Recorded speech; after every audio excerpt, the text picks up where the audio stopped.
நேற்று மார்கழி ஒன்றுன்றதே எனக்கு தெரியல. நல்லா தூங்கிட்டேன் நேற்றுன்னு பார்த்து. காலையில் 6 மணிக்கு தான் எழுந்து போய் வாசலில் பார்த்தா அக்கம் பக்கம்லாம் கலர் கோலம் ஜெகஜோதியாக இருந்துச்சு. என்னடா இதுன்ட்டு நான் சிம்பிளாக ஒரு கோலத்தை போட்டுட்டு வந்துட்டேன். அதனால் இன்றைக்கி உஷாராயிட்டு காலைல 5 மணிக்கெலாம் எழுந்துட்டேன். 5 மணிக்கெலாம் சுப்ரபாதம்லாம் வேறு போயிட்டு இருந்தது.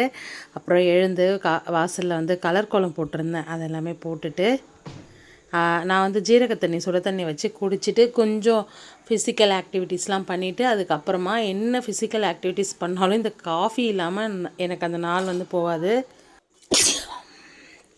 அதனால் காஃபியை குடிச்சிட்டு காலையிலே அரிசி ஊற வச்சுருந்தேன். வெஜிடபிள் பிரியாணி செய்கிறதுக்கு ஒரு பக்கம் பச்சை பட்டாணியும் ஊற வச்சுருந்தேன். அப்புறம் வெஜிடபிள் பிரியாணி தான் இன்றைக்கி தாளித்து விட்ருந்தேன். குக்கர்லேயே தாளித்து விட்ருந்தேன். முட்டையும் வேக வச்சுருந்தேன் தொட்டுக்கிறதுக்கு. மீல் மேக்கர், இந்த குட்டி குட்டி மீல் மேக்கர் நிறையா போட்டு கேரட், பீன்ஸ், உருளைக்கிழங்கு, பச்சை பட்டாணி இதெல்லாமே போட்டு பிரியாணி செஞ்சுருந்தேன். டேஸ்ட்டாகவே இருந்துச்சு. காலையில் சாப்பிட்றதுக்கு இட்லியும் தேங்காய் சட்னியும் தான் செஞ்சுருந்தேன். பசங்க சாப்பிட்டு லஞ்ச் எடுத்துகிட்டு கிளம்பிட்டாங்க. ஃப்ளையிங் கிஸ்லாம் கொடுக்குறாங்க. அவங்கள அனுப்பிட்டு அப்புறம் இருக்கிற வேலையெல்லாம் முடிச்சுட்டு தலைவருக்கு இட்லி வச்சு கொடுத்துட்டு நான் வந்து பழைய சாதம் இருந்துச்சு, மசால் வடை வாங்கிட்டு வர சொல்லி சாப்பிட்ருந்தேன். சாப்பிட்டு போய்ட்டு லாகின் பண்ணிட்டேன். மதியம் லஞ்சுக்கு சாதம் வந்து வெஜிடபிள் பிரியாணி அப்படியே சாப்பிட்டா ஆறி போய் நல்லாவே இருக்காது. அதனால் நான் என்ன பண்ணுவேன்னா, யூஸ்வலாக இந்த மாதிரி சாதத்தை வந்து தனித்தனியாக பிரிச்சுப்பேன். அது அப்படியே குக்கரில் செட்டான மாதிரி இருக்கும்ல, அதை வந்து இந்த மாதிரி கிளறி விட்டோன்னா தனித்தனியாக பிரிஞ்சிடும். நீங்கள் வந்து கொஞ்சம் உதிரியாக இருந்தால் தான் இந்த மாதிரி பிரியும், இல்லாட்டி அது செட்டாகவே தான் இருக்கும். அது கொஞ்சம் கஷ்டம். இன்றைக்கி பிரியாணி உதிரியாகவே இருந்துச்சு. அதனால் இந்த மாதிரி பிரித்து விட்டுட்டு மறுபடியும் குக்கர் மூடியை போட்டு விசில் போட்டு கொஞ்சம் நேரம் வந்து அடுப்பில் வைப்பேன். அதாவது ரொம்ப நேரம் வச்சிங்கன்னா அடி பிடிச்சிக்கும்.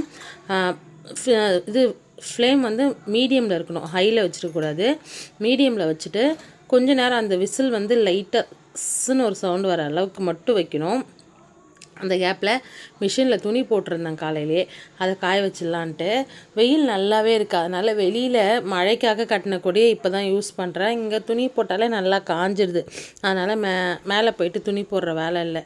நம்ம இங்கே போட்டோன்னா எப்போ வேணால் எடுத்துக்கலாம். மேலே போட்டோன்னா கொஞ்சம் லேட் ஆகிடுச்சுன்னா நல்லா பனி இறங்கிடுது, அது ரொம்ப கஷ்டமாயிடுது. அதனால் நான் என்ன பண்ணுறது, வெளியிலவே துணியை போட்டுட்டு அப்புறம் கொஞ்சம் நேரம் கழித்து எடுத்துப்பேன்.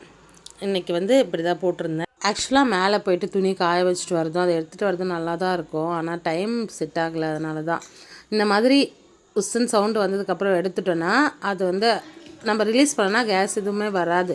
அந்த டைமில் கொஞ்சம் நேரம் விட்டு நம்ம எடுத்தோன்னா அந்த பாத்திர சூடே வந்து சாப்பாடு சூடாகிட்ருக்கும். நான் வந்து எப்பயுமே பிரியாணி ஐட்டம்ஸ் வந்து இப்படி தான் சூடு பண்ணுவேன். சாப்பிட்றக்குள்ள சூடாக நல்லாவே இருக்கும். அதே மாதிரி குழஞ்சி போகாது, அடி பிடிக்காது. நம்ம எந்த ஸ்டேஜில் எடுக்கிறோன்றதை பொறுத்து தான் இது வந்து வரும். அப்புறம் தலைவருமே வந்திருந்தார் இன்றைக்கி லஞ்சுக்கு. அவருக்குமே ஒரு தட்டில் போட்டுட்டு எனக்கும் ஒரு தட்டில் போட்டுக்கிட்டாச்சு. இன்றைக்கி தொட்டுக்கிறதுக்கு முட்டை தான் அவிச்சு வச்சுருந்தேன், பசங்களுக்கு கொடுத்துருந்தேன். அதில் 2 எங்களுக்கும் எடுத்து வச்சுருந்தேன். அதையுமே வச்சுட்டு கொஞ்சோண்டு தயிர் பச்சடி ஆளு கொஞ்சம் வச்சு உட்காந்து பேசிக்கிட்டே சாப்பிட்டு முடிச்சாச்சு. லன்ச் பிரேக் வந்து எனக்கு ஒரு 1/2 அன் ஹவர் தான் நான் எடுத்துப்பேன். ஏன்னா அதுக்கப்புறம் ஈவினிங்க்கு எனக்கு கொஞ்சம் டைம் தேவைப்படுன்றதுனால லன்ச் பிரேக் ரொம்ப நேரம் எடுக்க மாட்டேன். ஏன்னா சமைக்கிற வேலையெல்லாம் காலையிலே முடிச்சிடறல, அதனால் சாப்பிட்ற டைம் மட்டும்தான், அது ஒரு 1/2 அன் ஹவர் இருந்தால் போதும் அப்படின்னு சொல்லிட்டு நான் காலையில் ரொட்டீன்ஸில் ஒரு விஷயத்தை ஆட் பண்ண மாட்டேன். காலையில் 10 மணிக்குள்ளே எல்லா வேலையும் அதிகபட்சம் 10:30க்குள்ளே முடிச்சுட்டு ஒரு தூக்கத்தை போட்டுருவேன். ஒரு 1 மணி நேரம் 1.5 மணி நேரம் நல்லா தூங்கிடுவேன். எல்லா கதவையும் இழுத்து சாத்திட்டு லைட்டெல்லாம் ஆஃப் பண்ணிவிட்டு. ஏன்னா அப்படி தூங்கினா தான் காலையில் 5 மணிக்கோ இல்லைனா 5:30 மணிக்கோ எழுந்து அந்த ரொட்டீனை ஃபாலோ பண்ண முடியும். ஏன்னா நைட்டு கண்டிப்பாக 11:30 மணிக்கு மேலே ஆகிடும்ல, அதனால தான். அதுக்கப்புறம் ஈவினிங்க்கு ஸ்நாக்ஸ் எதாவது ரெடி பண்ண முடியுமான்னு கேட்டிருந்தாங்க. இந்த முடவாட்டுக்கால் ஒரு டைம் வாங்கிட்டு வந்து வச்சேன். எப்போ வாங்கிட்டு வந்தேன்றதே மறந்துட்டேன். சரி இன்றைக்கி அதை சூப் வச்சிடலாம் அப்படின்னு சொல்லிட்டு எடுத்துகிட்டு நல்லா அது தோலெல்லாம் சீவிட்டு வாஷ் பண்ணிவிட்டு அதை அப்படியே பீஸாக கட் பண்ணிவிட்டு ஒரு 10 சின்ன வெங்காயம், ஒரு துண்டு இஞ்சி, 10 பல் பூண்டு, 2 பச்சை மிளகா, கொஞ்சம் கிராம்பு, மிளகு, சோம்பு, சீரகம், ஒரு பட்டை, அப்புறம் கருவேப்பிலை இதெல்லாம் போட்டு இந்த மாதிரி அரைச்சிட்டு ஒரு சட்டியில் 3 பங்கு தண்ணி ஊற்றிக்கலாம். நம்ம அரைச்சதோட 3 பங்கு தண்ணி, உப்பு, கொஞ்சம் மஞ்சத்தூள், கொஞ்சம் கரம் மசாலா இதெல்லாம் போட்டு மிக்ஸ் பண்ணி ஒரு 20லேருந்து 25 நிமிஷம் நல்லா கொதிக்க விடணும். கொதிக்க விட்டு எடுத்தால் இந்த மாதிரி சூப் ரெடி ஆகிடும். அதை வடிகட்டி எடுத்துக்கலாம். ஏன்னா அதில் திப்பியாக இருக்கும், அது அப்படியே குடித்தா நல்லா இருக்காது. அதனால் அதை அப்படியே ஒரு பவுலுக்கு ஊற்றிட்டு கொஞ்சோண்டு புதினா கொத்தமல்லி வேணும்னா நீங்கள் மிளகுத்தூள் போட்டுக்கலாம், நான் போடலை. அப்படியே சர்வ் பண்ணால் சூப்பராக இருக்குது. வேணால் நீங்கள் ட்ரை பண்ணி பாருங்கள், நிஜமாலுமே நல்லா தான் இருக்குது. சளி பிடிச்சிருக்கு இந்த மாதிரி டைமில் இந்த மாதிரி சூப் குடிச்சிங்கன்னா கொஞ்சம் நல்லாயிருக்கும். அப்புறம் வெளியில் போனார் தலைவர், இந்த பலாக்கா கொடுத்துருந்தாங்கன்னு சொல்லி எடுத்துகிட்டு வந்திருந்தார்.